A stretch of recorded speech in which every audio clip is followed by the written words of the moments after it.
6월절이 다가왔습니다. 6월절은 우리가 아는 것처럼 이스라엘 백성들이 애굽에서 종살이 했던 것을 마치고 해방을 한 날을 기념하는 절기입니다. 하나님께서는 그 6월절, 즉 이스라엘 백성들이 출애굽한 날을 잊지 않도록 하기 위해서 그 구원의 감격, 그 구원을 베푸신 하나님의 은혜를 잊지 않도록 하기 위해서 6월절을 지키라고 하셨고, 그것은 대대로 지켜야 될 이스라엘의 규례가 되었습니다. 근데 오늘 예수님께서 제자들과 6월절을 보내기 위해서 한 곳에 모였는데, 예수님께서는 이 6월절 제자들과 나누시면서 이 6월절이 마지막 6월절이 될 거라는 말씀을, 그런 암시를 제자들에게 하고 계십니다. 16절 말씀을 우리 같이 읽겠습니다. 16절입니다. 시작. 내가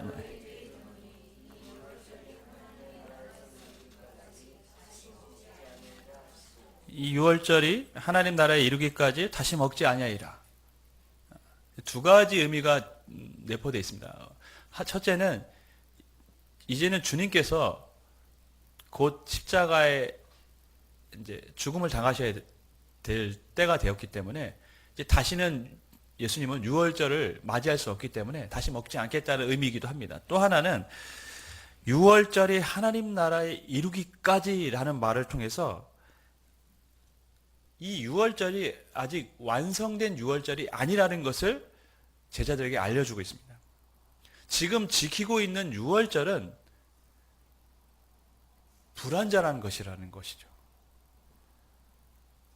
아직 완성된 6월절이 남아 있습니다. 하나님께서는 이스라엘 백성에게 대대로 6월절을 지키라고 하셨어요. 근데 이거는 우리가 말한 것처럼 불완전한 것입니다. 출애굽 때 10번째 재앙이 뭡니까? 장자가 죽는 것입니다. 첫째는 다 죽는 것입니다. 짐승이나 사람이나 모든 것의 첫째는 다 죽는 재앙입니다. 이것을 피할 수 있는 길은 우리가 잘 아는 것처럼 문설주와 임방에 양의 피를, 어린 양의 피를 바르는 것입니다. 근데 문설주와 임방이 뭔지 아십니까? 전 잘 몰라가지고 찾아봤어요. 사전을. 문설주하고 임방이 그냥 테두리라고 보시면 되겠더라고요. 예. 문설주가 따로 있고 임방은 위아래에 있는 건가요? 문설주는 이렇게 양옆으로 있는 거. 그래서 그냥 테두리라고 생각하면, 문을 넣기 위해 사방의 테두리를 이제 문설주와 임방이라고 하는데, 거기에 피를 바른 것이죠. 그리고 이 피를 바른 집마다 죽음의 사자가 넘어가서 죽음을 모면했습니다. 그래서 이스라엘 백성들은 6월절을 지킬 때마다 어린 양을 잡아서 먹습니다. 그리고 항상 기억을 해야 됩니다. 우리가 어린 양의 피로 그날 어떻게 했다는 것이죠? 구원을 받고 애굽에서 나왔다는 것입니다. 잊지 말라는 것이죠. 근데 그것은 지금 불완전하다는 것입니다. 완성된 6월절은 무엇입니까? 완성된 6월절은 바로 예수님이 친히 6월절 어린 양이 되신 것을 말씀하고 있습니다. 세례 요한이 예수님을 보면서 뭐라고 사람들에게 소개했습니까? 세상 죄를 지고 가는 하나님의 어린 양이다. 오늘 본문에 있는 이 사건도 6월절 날에 일어나고 있고, 이날에 예수님은 잡히시고 십자가에서 죽음을 당합니다. 다시 말해서 세상 죄를 지고 가는 어린 양이 6월절 날 죽음을 당하신 것이죠. 왜냐하면 예수님이 6월절 어린 양이 되시기 때문입니다. 6월절 어린 양의 피가 구약의 이스라엘 백성들을 구원하고 그들을 애굽의 종살이에서 해방하였다면, 십자가에서 죽으신 예수님 그 어린 양의 피로 인하여 우리가 구원을 받고 사탄의 종되었던 것에서 우리가 자유케 되는, 하나님의 자녀가 되는 신분으로 바뀌는 것입니다. 그래서 예수님은 6월절이, 지금 지키는 6월절이 마지막 6월절이 될 거라고 말씀하셨습니다. 왜냐하면 구약의 6월절은 이제 더 이상 무엇입니까? 필요가 없습니다. 그 6월절은 예수님을 소개하는 역할을 한 것입니다. 진정한 유월절이 있다라는 것을 소개하기 위해서 하나님께서 후대의 사람들에게 진정한 유월절 어린 양이 올 거라는 것을 알도록 하기 위해서 유월절을 계속 지키라고 말씀하셨던 거예요. 그렇기 때문에 이제 더 이상 유월절을 지킬 이유가 없습니다. 근데 오늘날도 가끔 이단이 와서 설문조사를 하면서 유월절 왜 안 지키냐 하는 이단들이 있어요. 그러면서 성경을 제시하면서 유월절은 영원히 지킬 규례라고 했는데 지금도 유월절 지켜야 되는 거 아니냐 이렇게 말하는 사람들이 있어요. 그럼 그 성경 갖고 영원히 지킬 규례라고 하니까 사람들이 글쎄요 이렇게 말하면 안 됩니다. 그 유월절은 참된 유월절 어린 양을 소개하는 역할을 하는 것뿐이었습니다. 예수님께서는 제자들과 유월절 만찬을 하시면서 떡을 떼시면서 나눠주시면서 자신의 몸이라고 말씀하셨고 잔을 나눠주시면서는 내 피로 세운 새 언약이라고 말씀하셨습니다. 그러니까 마태복음에서는 이것은 나의 피 곧 언약의 피라고 했어요. 그러니까 주님께서 친히 지금 유월절 어린 양에 대해서 십자가에 못 박혀 죽게 될 것을 지금 암시하고 있고 내가 몸이 찢겨지고 피를 흘려서 유월절 어린 양에 대해서 너희의 구원을 이룰 것이라는 것을 지금 제자들에게 암시하고 있는 것입니다. 그래서 떡을 떼시면서 이것은 내 몸이고 잔을 주시면서 이것은 내 피라고 말씀하셨습니다. 그런데 우리가 19절, 20절을 보면 주님께서 말씀하실 때 이것은 내 피다.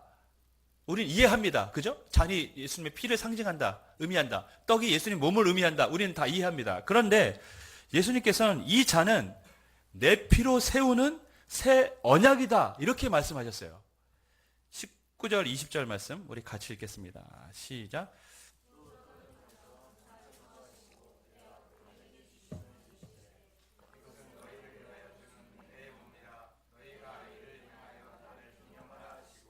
저녁 먹은 후에 잔도 그와 같이 하여 이르시되 이 잔은 내 피로 세우는 새 언약이니 곧 너희를 위하여 붓는 것이. 이 잔이 내 피로 세우는 새 언약이다. 마태복음에서는 나의 피 곧 언약의 피라고 했어요. 예수님의 피이긴 하지만 그 피는 또한 무슨 피이기도 합니까? 새 언약의 피라는 거죠. 언약을 세우는 피라고 말씀하셨습니다. 그럼 이 말씀에는 어떤 의미가 담겨져 있을까요? 우리가 좀 깊게 이 부분을 좀 다루고 싶습니다. 제가 누누이 말씀드리지만 구약의 이스라엘 백성들과 하나님의 관계는 조건적입니까? 무조건적입니까? 조건적이라고 말씀했습니다. 물론 하나님께서 아브라함을 선택하시고 그들의 후손을 하나님의 백성으로 삼으시려고 했던 것은 무조건적입니다. 이유가 없습니다. 왜 아브라함인지 모릅니다. 하나님만이 아십니다. 하지만 그들과 하나님의 백성의 관계는 계약적입니다. 하나님이 시내산에서 이스라엘 백성들과 언약을 체결하시죠. 시내산에 불러서 이스라엘 백성들에게 율법을 먼저 모세에게 다 가르쳐 주십니다. 그리고 모세에게 가서 이것을 백성들에게 말하라고 합니다. 그래서 모세가 시내산에서 들은 하나님의 율법을 백성들에게 다 선포합니다. 쫙. 그러면서 뭐라고 말씀하셨냐면 너희가 이 율법의 말씀을 지켜 행하면 너희는 내 백성이 되고 나는 너희의 하나님이 되겠다고 했어요. 조건이 있습니까? 없습니까? 이 율법을 지켜 행하면 너희는 내 백성이 되고 나는 너희 하나님이 되겠다고 했어요. 그들과 하나님의 관계, 이스라엘 백성의 관계는 계약적입니다. 그래서 이스라엘 백성들은 율법을 지켜야만 하나님의 백성이 된다고 신약 시대에도 계속 생각했던 거예요. 안 지키면 안 된다는 거예요. 그것이 하나님과 이스라엘 백성의 계약이니까. 모세가 이 말씀을 선포하자 이스라엘 백성들이 우리가 하나님의 말씀을 지키겠습니다 라고 약속을 했어요. 그러면서 그 약속의 증표로 뭘 했습니까? 짐승을 잡아가지고 짐승의 피를 뿌렸어요. 쫙. 그 말은 뭐냐면 그 행동은 무슨 의미냐면 우리가 이 짐승의 피를 뿌린 것이 이것이 우리와 하나님과의 약속의 증표이고 우리가 이 짐승이 죽음을 당한 것처럼 우리가 목숨을 다해 이 약속을 율법을 지키겠다는 또한 그들의 다짐이기도 했습니다. 하나님과 이스라엘 백성들의 이 관계는 짐승의 피가 뭐가 됐습니까? 보증이 된 거예요. 자, 그러면 우리는 어떻게 하나님의 백성이 됩니까? 지금 신약의 사람들은 어떻게 하나님의 자녀가 됩니까? 우리도 율법을 지켜야 합니까? 우리는 어떻게 알고 있죠? 모르십니까? 우리는 뭘로 하나님의 자녀가 되죠? 행위입니까? 믿음이에요. 맞습니다. 믿음입니다. 그럼 믿음으로 하나님의 자녀가 된다는 것은 과연 뭘 의미하고 있을까요? 믿음으로 하나님의 자녀가 된다는 것도 하나님과의 약속입니다. 하나님이 그렇게 약속을 맺어주신 거예요. 이게 새 언약입니다. 구약은 뭡니까? 율법을 지켜서 하나님의 백성이 되는 것입니다. 신약은 십자가의 주님을 믿음으로 하나님의 자녀가 되는 거예요. 이게 새 언약이에요. 근데 그 새 언약의 증표가 무엇이어야 합니까? 구약의 사람들은 짐승의 피를 흘렸어요. 신약에서는 예수님이 친히 자신의 피를 흘림으로 그 약속의 증표를 삼으신 것입니다. 그 약속이 왜 유효합니까? 예수님이 피를 흘리셨기 때문에. 그래서 신약은 예수님을 믿는, 십자가에 죽으신 주님을 믿는 그 믿음으로 하나님의 자녀가 되는 것이죠. 그리고 예수님의 피가 그 약속의 보증이 되는 것입니다. 그래서 예수님은 지금 자신의 피를 새로운 언약의 피다 라고 말씀하셨어요. 내 피로 세우는 새 언약이다 이렇게 말씀하셨습니다. 이제 주님의 피로 새로운 언약이 체결되었다는 것입니다. 믿음으로 십자가의 주님을 믿음으로 하나님의 자녀가 되는 그런 하나님과의 관계가 이제 하나님과 인간 사이에 설정이 되었다고 지금 예수님은 말씀하고 있습니다. 예수님의 피는 물론 우리의 모든 죄를 사하는 피입니다. 그래서 그 피는 속죄의 피입니다. 또한 그 피는 믿음으로 구원을 얻게 된다는 이 새 언약을 보증하는 하나님의 언약의 피이기도 합니다. 그래서 오늘 예수님께서는 자신의 피를 이 잔이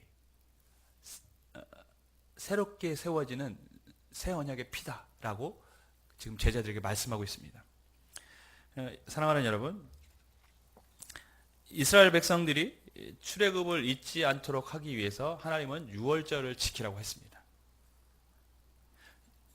예수님은 이제 제자들과 함께 떡과 잔을 나누시면서 앞으로 십자가 위에서 죽으실 그 주님의 죽으심의 의미를 제자들이 잊지 않기를 원하셨습니다. 그래서 무엇 하고 계십니까? 성찬식을 하고 계십니다.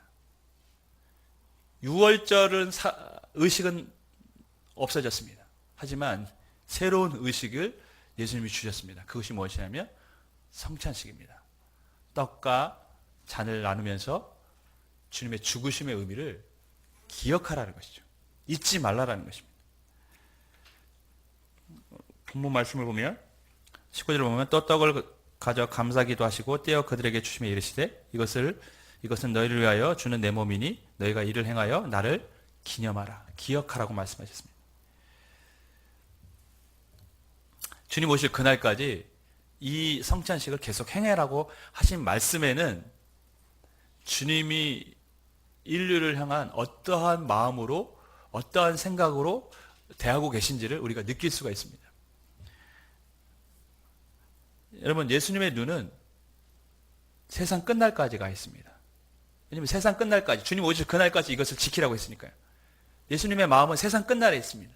그것이 무엇이냐면 예수님은 우리가 살아온 지난 세대나 앞으로 다가올 모든 세대까지 이 떡과 잔을 나누면서 주님의 은혜를 항상 기억하길 원하고 계십니다. 다시 말해서 그들이 그들 모두가 주님의 십자가의 의미를 알고 주께로 돌아오고 하나님의 자녀가 되기를 주님은 기대하고 계시다는 것이죠.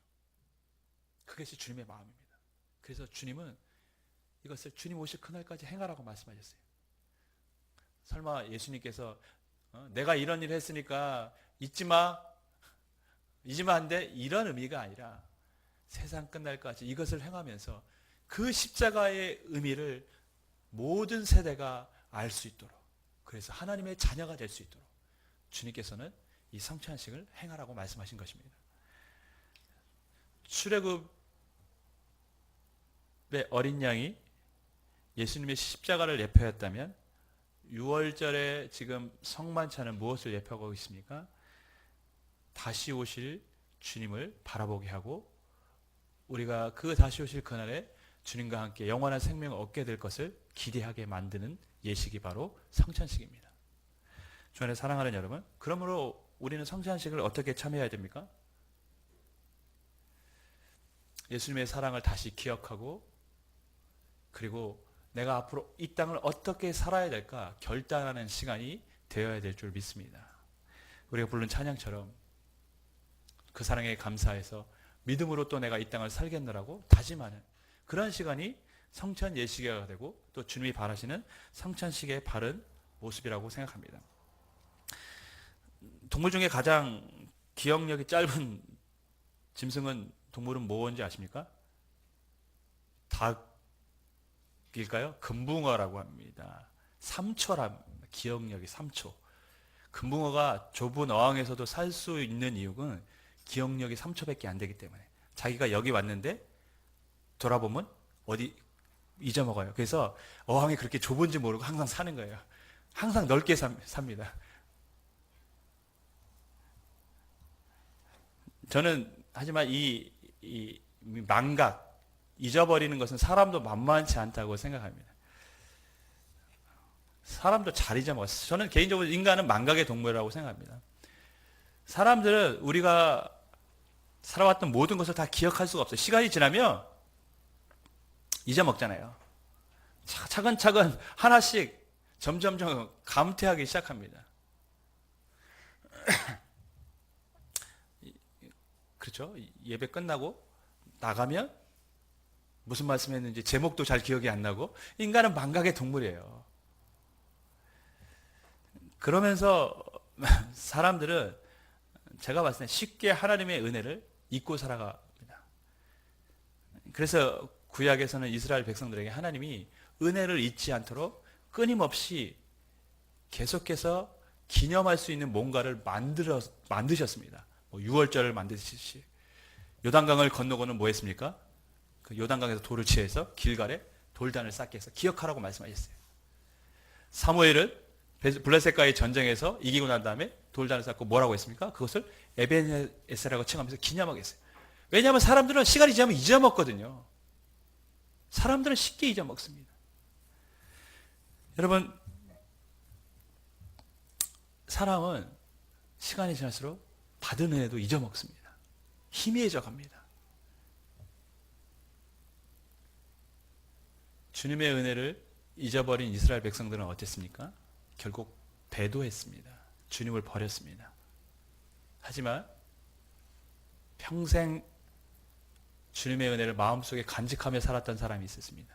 사도 바울입니다.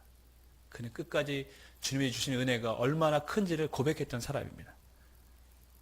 그는 전생애를 하나님 앞에 헌신하며 살았습니다. 주신 은혜를 잊어버리며 사람은 자기 하고 싶은 대로 하고 살아갑니다. 하지만 주신 은혜를 기억하는 사람은 주님 앞에 삶을 들이며 살아갑니다. 예수님께서는 우리가 받은 은혜를 잊지 않기를 원하셨습니다. 십자가의 의미를 우리가 퇴색시키지 않기를 원하셨습니다. 그래서 성찬식을 하시면서 떡을 떼고 잔을 나누시면서 너희가 주님 오실 그날까지 나를 기억하라, 기념하라고 말씀하셨습니다. 오늘 우리가 성찬식을 행하면서 주님의 은혜를 좀 기억하고 믿음으로 우리가 이 땅을 살기로 결단할 수 있는 시간이 되기를 주님의 이름으로 간절히 축원하겠습니다.